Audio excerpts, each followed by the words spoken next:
Quintrell Marine held its investor dinner in the long room above the old dry dock, where the windows ran the whole length of one wall and you could see, if you cared to look, the half-built hull of the new vessel sitting under floodlights like the skeleton of something prehistoric. Most of the guests didn't look. They'd come for the wine and the projections, not the steel. Delia Marsh looked. She always did. She'd taken the seat at the far end of the third table down, the one with the bad sightline to the podium and the good sightline to everything else, and she'd worn the kind of gray suit that costs nothing and says nothing, and she'd given the name on the place card D. Marsh, consultant, to anyone who asked, which so far had been precisely no one. That suited her. She wasn't here to be talked to, she was here to watch. The man 2 seats along from her was watching too, though for different reasons. He kept checking his phone under the edge of the table, the screen lighting his face, and then putting it away, and then a minute later checking it again. Mid-40s. A suit that fit him 3 years and half a stone ago. A wedding ring he still wore on a hand that no longer, Delia judged from the white line beside it, wore it for the reason it had gone on. "She'll be asleep," Delia said. He looked up, caught, "Sorry. Whoever you keep checking on, if it's a kid this time of night she'll be asleep. The checking's for you, not her." She said it without unkindness, eyes still half on the room. "I used to do it." Drove the sitter mad. He almost smiled, put the phone away properly this time. "Babysitter's 18 and texts in a language I don't understand. Last one said she's fine, no cap, and I spent 10 minutes deciding whether that was good." He had a flat, dry way of talking, no performance in it. Tom Hartley. "Delia. You with one of the funds." "Consultant," she let the word do its usual nothing. "You." "Welder." He saw her register it and got in ahead of whatever she might do with it. "Foreman, technically, hull section 3. They put one of us at each table, shop floor visibility," the email said. "Make the investors feel like they've shaken a real hand." His mouth twisted, not quite a smile. "I drew the short straw, or the long one. Free dinner either way, and the lad on nights covered my shift, so." Delia filed it. A welder foreman at an investor dinner, planted for optics. It told her something about the company that the company hadn't meant to tell her, which was the only kind of telling she trusted. At the head table, the CEO was working the room before he'd even stood up to speak. Gareth Vane, no relation to the company name. He'd married into the proximity of it, and never let anyone forget the marriage or the proximity. Had the loud, easy confidence of a man who'd been told he was charming so many times he'd stopped checking whether it was still true. He laughed at his own openers. He gripped forearms. He had the trick of saying a man's name 3 times in a sentence to make him feel important. And the investors at the head table were lapping it up the way investors do when the numbers are good and someone's giving them permission to enjoy it. The numbers were good. That was the thing Delia had come north to understand. Quintrell Marine's numbers were very good, too good, for a yard that everyone in the trade knew had been limping a decade ago.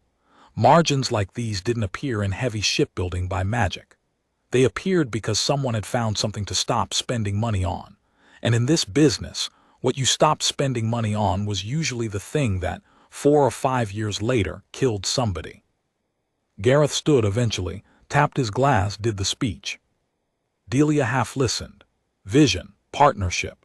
The future of British marine engineering right here on this water with these people. He thanked the investors by name. He thanked the board. He gestured expansively at the floodlit hull through the windows. "She'll be the most advanced vessel of her class in Europe when she's finished, and she's being built by the finest hands in the country," and there was applause, and Tom Hartley, 2 seats down from Delia, did not applaud. He looked at the hull through the window with an expression Delia couldn't quite read, and put his glass down without drinking. She leaned over. "You don't clap for your own ship." "It's a good ship," he said, carefully, like a man stepping around something on the floor. "That's not what I asked." He looked at her then properly, the dry humor gone out of his face, and for a second she thought he might actually say it, whatever it was sitting behind his eyes. Then the moment passed. the way these moments do when a man has a kid asleep at home and a shift to protect, and he said, "It's a good ship," again, and turned back to his dinner. She let it go for now.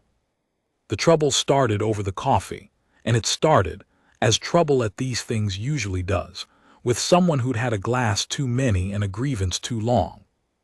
One of the investors at the head table, a florid man named Pickersgill, who Delia knew by reputation as the loudest Czech in any room, had taken an interest in the novelty of the shop floor men, and had decided, in the way of such men, that the novelty would be improved by some sport.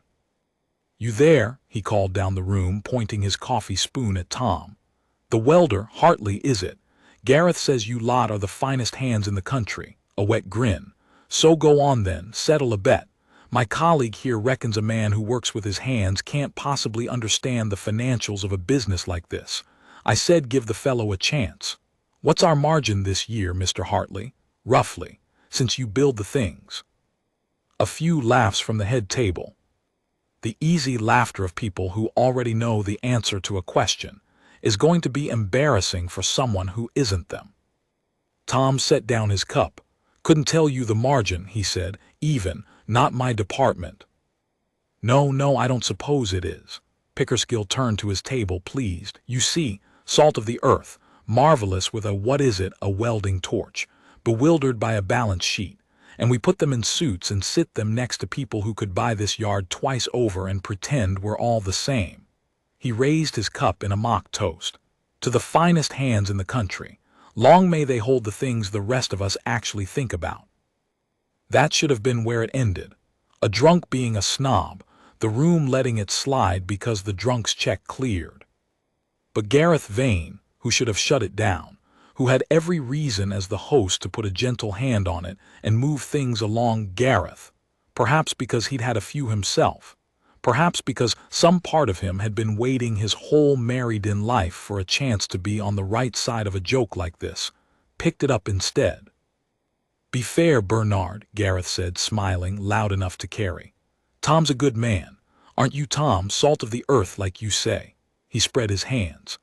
"Built like a brick outhouse, works hard, never complains, goes home to his little girl. You've got a little girl, haven't you, Tom? You're always on about her. And honestly, that's exactly what we need on the floor. Men who don't ask too many questions. Men who just build the ship and let the clever people upstairs worry about the rest." The smile widened. "I'd take a yard full of Tom Hartleys over one more MBA who thinks he can teach me my own business. No offense meant, mate. It's a compliment. Best kind of employee there is, the kind that knows what he's for." It was worse than Pickersgill's version, because it came wrapped as kindness, and because it came from the man who signed Tom's wages in front of 200 people, and because of the way it landed on the words "his little girl," turning a man's child into a prop in a joke about why he was too simple to matter. Tom didn't react the way the room expected. He didn't go red, didn't stand, didn't give them the scene they'd half hoped for. He folded his napkin. Delia watched him do it, watched his big, careful welder's hands fold it into a precise square and set it beside his plate, the way you put down a tool when you've finished with it. And he said, quietly, to Gareth, across the heads of the people between them, "You're right, I don't ask too many questions. A beat. Maybe that's the problem." Then he picked up his coat off the back of his chair, and he nodded once to Delia, just to her, the only person at the table who'd treated him like a person all night, and he walked out, unhurried, past the long windows and the floodlit hull of the ship he wouldn't clap for, and the doors swung shut behind him. The room moved on. They always do. Gareth made some remark that got a laugh, and the coffee went round again, and within 90 seconds the investor dinner of Quintrell Marine had absorbed the small ugliness and smoothed over it like water over a dropped stone, and forgotten it. Delia Marsh did not forget it. She sat very still at the bad end of the third table down, turning two things over. The first was Gareth Vane, who had just shown her. In under a minute, and without any idea he was being shown to anyone who mattered, Exactly the kind of man he was when he thought the only people watching were people he could afford to impress. The second was the welder. I don't ask too many questions. Maybe that's the problem. A man who wouldn't clap for his own ship. A man who'd looked at that floodlit hull like it was something he knew a secret about. "It's a good ship," he'd said, twice, carefully, the way you say a thing you've decided you can't afford to say the rest of. She took out her own phone, not to check on anyone. She had no one to check on, which was its own long story, and she made a single note, 3 words, the way she'd been making notes on rooms for 30 years. Hartley, Section 3. Then she put it away, and finished her coffee, and let Gareth Vane go on being charming at the head table, because tomorrow she was going to do the thing she'd actually come here to do. And after tomorrow, the seating at Quintrell Marine was going to look very different, and the man who just walked out into the cold because the CEO had made his daughter into a punchline had no idea, none of them did, that the consultant nobody had spoken to all night had not come to Quintrell to consult on anything. She'd come to decide who ran it. The board met at 9. Delia got there at 8:30 because she liked an empty room before a full one, and she was standing at the long windows with a coffee when the chairman came in. Edwin Quintrell was 81 and walked with a stick he didn't strictly need, and he'd built the yard back from the brink with his own reputation when the banks had wanted to let it die. And he was, by general agreement, the last person in the building anyone wanted to disappoint. He came and stood beside Delia at the glass without a word, and they both looked down at the half-built hull, gray now in the morning light, the floodlights off, men already moving over it like ants on a carcass. "Well," he said eventually, "you sat through the dinner. What did it tell you?" "More than the accounts did." "The accounts are wonderful." Dry, he knew exactly what she meant. "That's the problem, Edwin. The accounts are wonderful." She turned from the window. "You asked me to come and tell you whether Gareth's the man to take it over when you step down. You wanted a clean answer. I'm not going to be able to give you one yet, and I want to tell you why before the others come in, because you're not going to like the shape of it." He lowered himself into a chair at the head of the table. "Go on." "2 things happened last night. One I expected, one I didn't." She stayed standing. "The one I expected, Gareth, given a room full of people he wants to impress and one person he thinks is beneath him, chose to climb on the beneath him person to get higher, publicly. He humiliated a welder, turned the man's daughter into a joke to make a drunk investor laugh. That's not a hanging offense. Lots of able men are unkind when they think no one important's watching, but it tells you what he does with power when he believes he's unobserved, and a man who'll do that to a welder for sport will do worse than that to a number when the stakes are real." She paused. "That's the part I expected. I've read his file. I've watched him before." "And the part you didn't?" "The welder wouldn't clap for the ship." Edwin's hand went still on the head of his stick. "His own ship. Hull Section 3, he's the foreman on it. Everyone in that room applauded the vessel except the man building it, and when I asked him about it he told me twice it was a good ship, in the exact tone of a man telling you the opposite. Edwin, I've spent 30 years reading people across tables.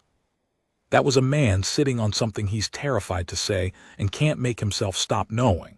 She set her coffee down. "Your margins are too good. I said so when you first showed me the books. You don't get margins like that in heavy build by being clever. You get them by stopping spending on something. And last night a man who welds your hulls for a living looked at the newest one like it was going to drown someone." The room was quiet. Down on the floor, a crane swung a section of plate slowly through the air. "You think there's something wrong with the ship," Edwin said. "I think there might be something wrong with how the ship is being built, and I think your CEO's wonderful margins and your foreman's bad conscience are the same fact seen from 2 ends. And I think before you hand this company to anyone, you'd better know which it is. Because if I'm right, Gareth isn't just unkind. He's dangerous. And if I'm wrong," she shrugged, Then you've got a nervous foreman and a CEO with bad manners, and you can promote him with a clear conscience, and I'll have wasted your money." Edwin was quiet for a long moment.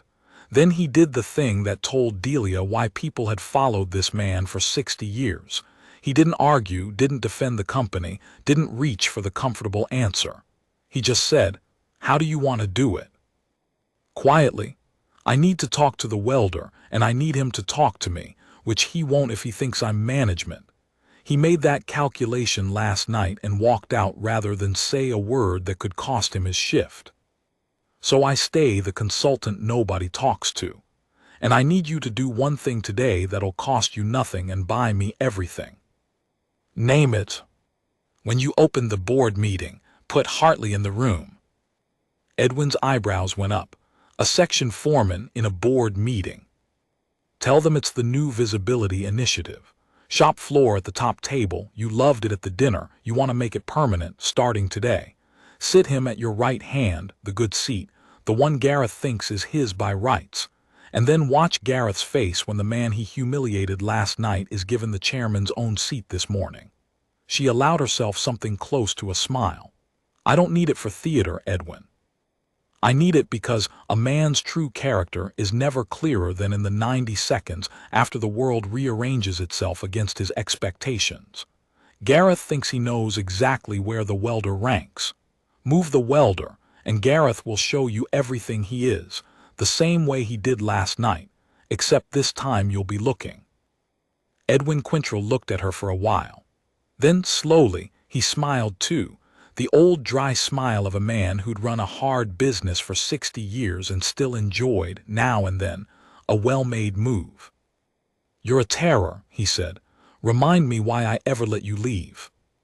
"You didn't, I left, there's a difference." She picked her coffee back up. "Make the call. Get him up here before 9.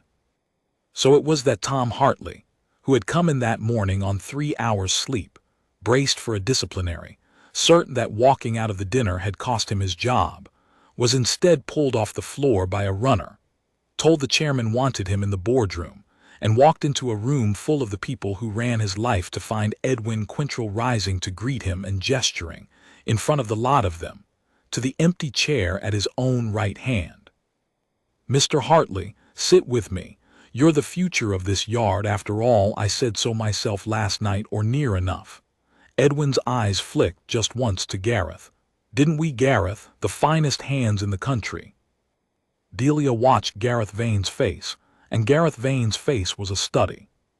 He recovered fast, she'd give him that. He was no fool, but not fast enough to hide the first thing, which was not embarrassment and was not guilt, but something colder and far more useful for her purposes: calculation. In the half-second before the social smile came down, Gareth looked at Tom Hartley taking the chairman's right-hand seat, and Delia saw him run the numbers. What does this mean? What does the old man know? What did the welder say? Who have I got to manage now? And she understood that Gareth Vane's first instinct, faced with a man he'd wronged being elevated above him, was not to wonder if he'd done wrong. It was to wonder how much trouble it was going to be. "Of course," Gareth said smoothly. "Good to have you, Tom. Glad you came back." A smile with a wire through it. "No hard feelings about last night, I hope. Bit of fun. We were all a bit merry." Tom didn't answer. He sat where the chairman put him, big careful hands flat on the table, and he looked at the agenda in front of him, and Delia saw his eyes catch on something there and stop. The meeting ran 2 hours.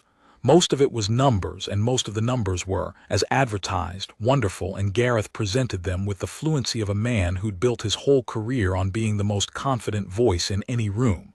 Delia said nothing.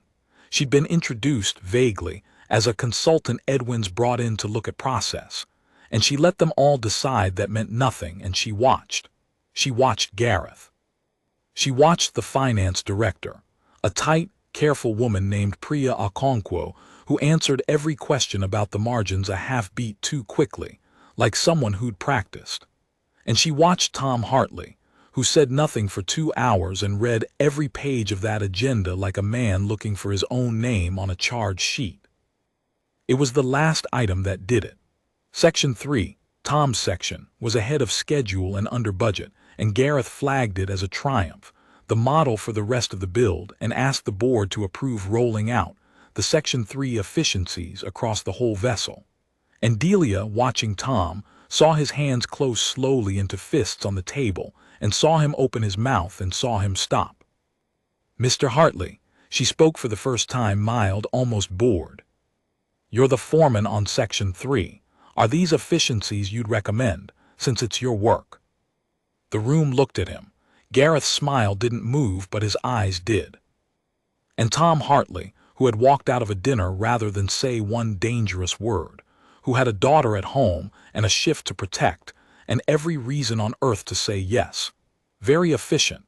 "Thank you," looked down the table at Gareth Vane, and then at the old man beside him who'd given him the best seat in the room, and made the decision Delia had brought him up here to be given the chance to make. "No," Tom said, "I wouldn't." The finance director's pen stopped moving. "The efficiencies on Section 3, Tom said, slow, picking each word up and setting it down like he was checking it for cracks, are us skipping the second weld inspection, the independent one. We do the first pass in-house, we sign it off ourselves, and we don't bring in the outside inspector for the verification because the outside inspector costs money and takes a week. That's the efficiency. That's the whole of it." He looked at Gareth. "I've been raising it for 8 months. I've got the emails. I was told it was signed off up top and to stop making noise about it, or there were plenty of foremen who'd be glad of my job." A breath. "You want to roll Section 3 out across the whole ship. You want to build the rest of her the way we built mine. And I'm telling you in front of the chairman that nobody outside this company has properly checked a single weld on that vessel, and that if she goes to sea like that and one of those seams is bad, it won't be efficient. It'll be a funeral, probably mine, since I signed half of them." There it was, out in the air in front of the board, impossible to put back. Gareth moved first, and he moved exactly the way men like him always do, not toward the problem, but toward the person who'd named it. "Tom, mate." Warm, sorrowful, reasonable, the voice of a man steadying a colleague who's embarrassing himself. "You're tired. You walked out of the dinner last night. You're clearly under some strain, and look, if you've got concerns about process, that's what the proper channels are for, not ambushing a board meeting because the chairman was kind enough to give you a seat." He turned to Edwin, all regret. "This is my fault, Edwin. I should never have let last night get personal. He's owed an apology, and I'll give him one. But we can't have a foreman with a grievance throwing around words like funeral in front of the board. It's not fair on him, and it's not fair on the company." It was good. Delia had to admit it was good, the pivot from cover-up to compassion, the reframing of a safety warning as a tired man's grudge, the apology dangled to make Tom look unreasonable if he kept pushing. She'd watched 100 Gareths do a version of it. It usually worked, because the room wants it to work. The room would much rather the problem be one upset man than a whole compromised ship. She watched the board start to want it, saw the small relieved shift around the table, people reaching for the comfortable version. Saw even Edwin hesitate, because 81 years old and the man was being offered an exit from the worst possible news. And Delia Marsh decided it was time to stop being the consultant nobody talked to. "Before the board decides Mr. Hartley's tired," she said, and something in how she said it made every head turn, "they should probably know who I am. Edwin, do you want to, or shall I?" Edwin looked at her, and then at Gareth, and the old dry smile came back to his face, the one Delia had seen that morning at the window. "Go on," he said. "I've been looking forward to this part." Delia stood. She buttoned the cheap gray jacket that had said nothing all night and all morning, and she looked down the table at Gareth Vane, who was, for the first time since she'd been watching him, beginning to understand that he had badly misjudged the only person in 2 days who'd actually mattered. "My name is Delia Marsh," she said. "I ran marine safety certification for the National Authority for 11 years before I went independent. Edwin didn't bring me in to look at process." She let it land. He brought me in to decide whether this company is fit to be handed to you. And in about 30 seconds, Gareth, you've answered a question I thought was going to take me a month." Gareth Vane did not crumble, because men who have spent 20 years talking their way out of rooms don't crumble. They reach for the next thing, and Gareth had a next thing ready almost before Delia finished. "With respect, MS Marsh, and it's a pleasure, genuinely, your reputation precedes you." The charm came up like a shudder. "You've been in the building 18 hours, and you've made a great deal out of one nervous foreman and a missed inspection that, I'd remind everyone, is entirely within our regulatory discretion to schedule as we see fit. We are permitted to do in-house verification. It's allowed. Tom knows it's allowed. He's chosen to dress a budgeting decision up as a safety scandal because, the smallest pause, the knife going in soft, because, and I say this with real sympathy, the man's been struggling. Since the divorce, we've all tried to support him. There are HR notes. It was a filthy move, and it was a clever one, and Delia watched it work on the edges of the room, watched two of the board members glance at Tom with the reflexive recalibration of people who have just been handed a reason to dismiss what they heard. Struggling. Divorce. HR notes. 3 words to turn a whistleblower into a problem employee. Tom's jaw went tight. He started to stand, and Delia put 2 fingers flat on the table, not even looking at him. Just a small flat press of the hand, and he stopped and stayed down, because some part of him recognized that whatever was happening now, he was not the one equipped to fight it. "You're right that in-house verification is permitted," Delia said, "on certain classes of weld, under certain load ratings, with certain documentation." She hadn't raised her voice once. "Priya, the Section 3 weld log, the verification sign-offs, I'd like them brought to this room now, please." The finance director didn't move. That was the answer, really, all by itself. The half-second of not moving, but Delia waited her out, and eventually Priya Okonkwo said, to the table rather than to Delia, "They'll be with the QA office. It would take. They're digital. They're on the system. Gareth showed us the lovely margin charts from 20 minutes ago. Pull them up." Delia finally looked at her, and her voice stayed gentle, which was worse than if it hadn't. "Priya, I ran certification for 11 years. I have signed off and I have shut down. I know what a clean weld log looks like, and I know what a backfilled one looks like. And I know the difference between a company that made a defensible scheduling choice and a company that decided after the fact to make it look like one. If those logs are clean, this is over in 5 minutes, and I'll apologize to Gareth in writing. So pull them up." Nobody pulled them up. The silence did the work. Edwin Quintrell, who had run this yard for 60 years and could read a room better than any of them, looked at his finance director not pulling up the logs, and at his CEO talking faster, and at the welder he'd seated at his right hand sitting very still with his hands in fists, and the old man's face changed. Not to anger, not yet, but to something heavier, the particular grief of a man discovering that the thing he'd built had been quietly poisoned by someone he'd trusted to mind it. "Gareth," Edwin said, "look at me," and when Gareth did, "Are there weld logs you don't want her to see?" "Edwin, this is exactly the kind of." "It's a yes or no." "It's not a yes or no, it's a..." "It was always a yes or no, son." Edwin's voice had gone quiet and very old and very final. "Everything in this business is a yes or no when you get down to it. Is she safe to go to sea? Yes or no?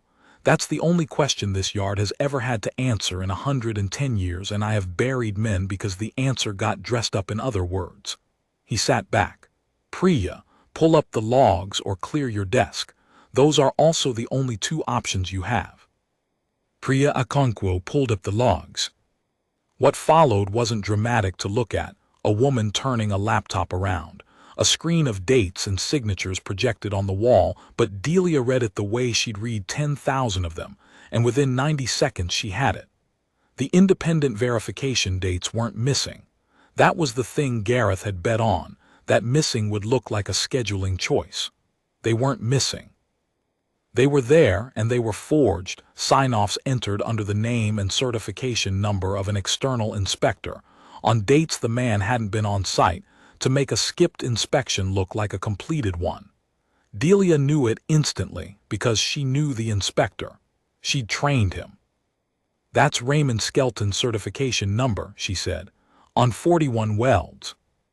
I'll save everyone the trouble. Raymond retired 18 months ago and lives in Portugal, and I had dinner with him at Christmas, and he has not been near a Quintrell hull since before half these welds existed.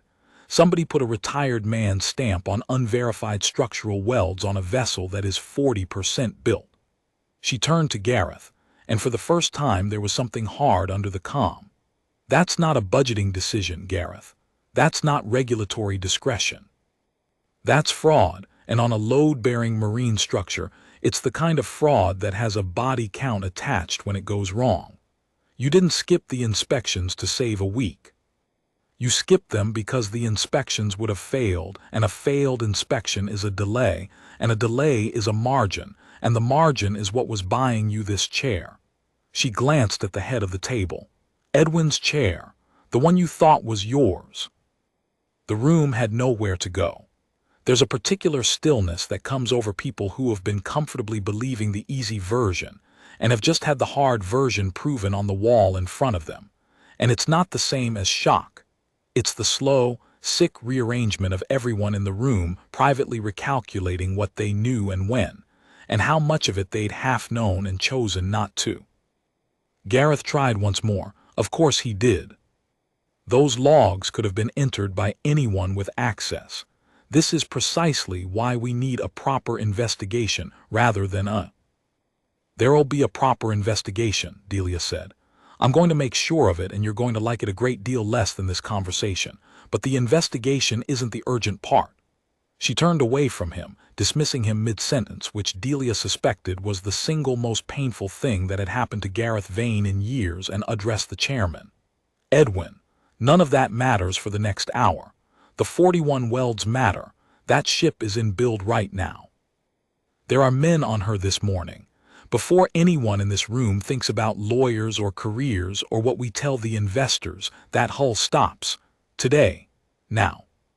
Every unverified weld gets independently re-inspected before another plate goes on. And if Raymond's stamp is on 41 of them, I want to know what's under the other 400.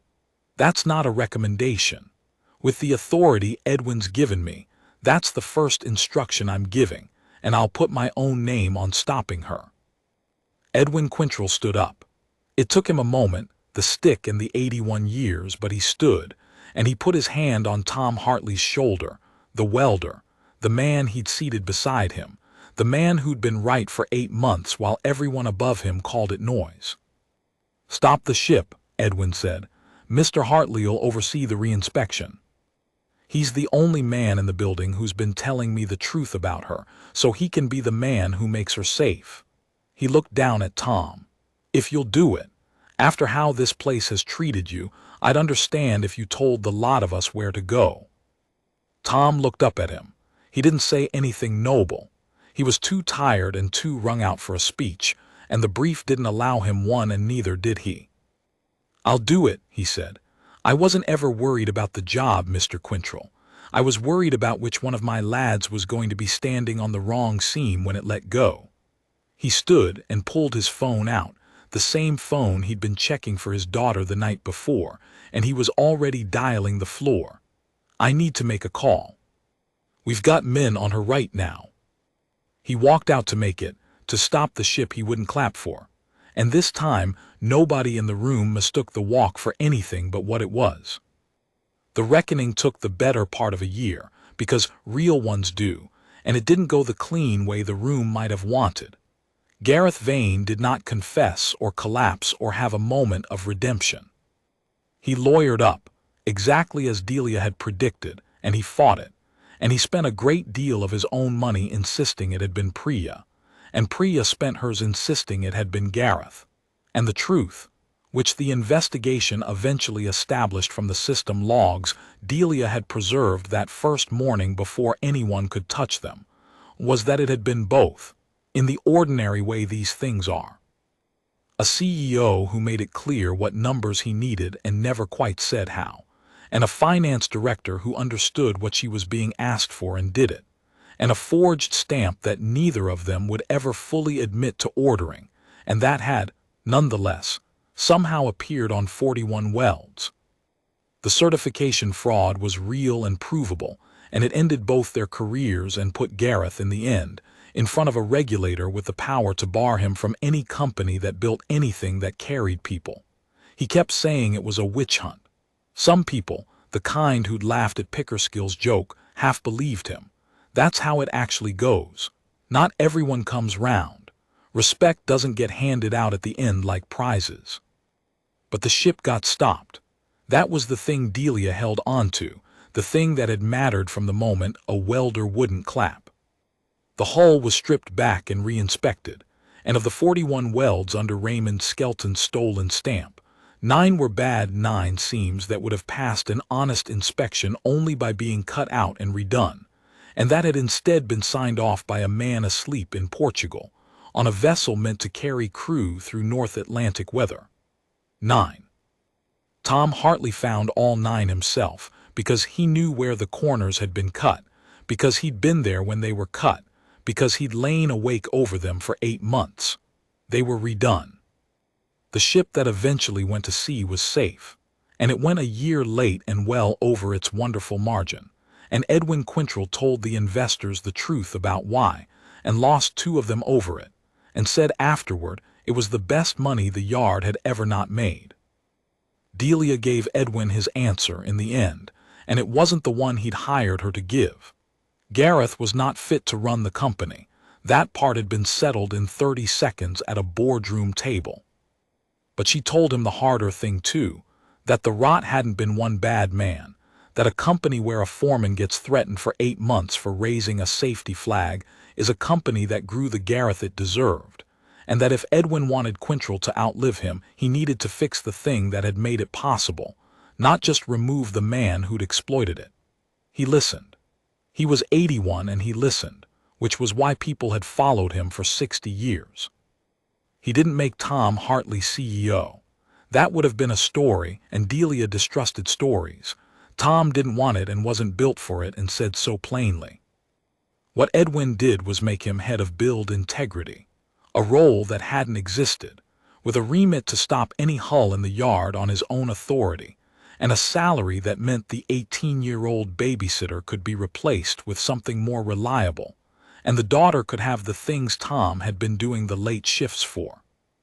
The first time Tom stopped a hull under his new authority, a different ship, a different cut corner, 8 months later, half the floor grumbled about the delay and the cost, and Tom let them grumble because he'd learned the one thing the whole business came down to, and he was done being quiet about it. Delia went back to wherever it was she went between jobs. She didn't stay. People like Delia don't. She'd done the thing she came to do, which was sit at the worst table in a loud room and watch, and tell an old man the truth he'd paid for and not enjoy delivering it. She and Tom had one last conversation, on the floor by the hull, the morning she left. "Can I ask you something?" Tom said. "That night, the dinner, why'd you talk to me? Nobody else did. You'd no idea who I was." Delia thought about it. "That's exactly why," she said. "I make my living watching rooms decide who's worth listening to. They almost always get it backwards. The loud man at the head table telling everyone he's the future, he was the danger. You at the bad table who wouldn't clap and wouldn't explain why, you were the one holding the company's whole conscience in your chest, too scared of losing your shift to put it down." She looked up at the gray hull. "Gareth thought the worst thing about you was that you didn't ask questions. He was wrong about that too. You asked the only question that mattered for 8 months into a wall. Nobody listened because you weren't the kind of person they decided questions came from." A small shrug. "I listened to that kind of person. It's the whole job. The truth almost never comes from the seat everyone's looking at. It comes from the seat they've stopped looking at, from the person they're too sure of themselves to hear." Tom turned that over, and if you'd not been there. If it had just been a normal night and a normal dinner. Then the ship goes to sea with 9 bad welds, Delia said simply, and one winter the sea finds them, and your name's on the inquiry as the foreman who signed off. That's the version where nobody important happens to be sitting at the bad table. She picked up her bag. Which is most versions, Tom. That's the part that should keep you up at night, not the part that worked out. It worked out because of an accident, me being in the room. The job, your job now, is to build a yard where it doesn't take an accident. Where the man who won't clap gets asked why before it costs anybody anything. She put out her hand and he shook it, the big, careful welder's hand that had folded a napkin into a square in front of 200 people rather than make a scene, and had then, the next morning, stopped a ship. Go home, Delia said. Your girl'll be up by now. Tell her her dad was right about something important. Kids should hear that about their parents while it's still true to them. Then she walked out down the length of the dry dock, past the hull that was going to go to sea safe, because a man at the worst table wouldn't lie, and a woman at the worst table wouldn't stop watching, unremarked, gray-suited, exactly the way she'd come in, the most important person nobody in that building had thought to notice, until it was much too late for the one person who'd needed not to be noticed at all.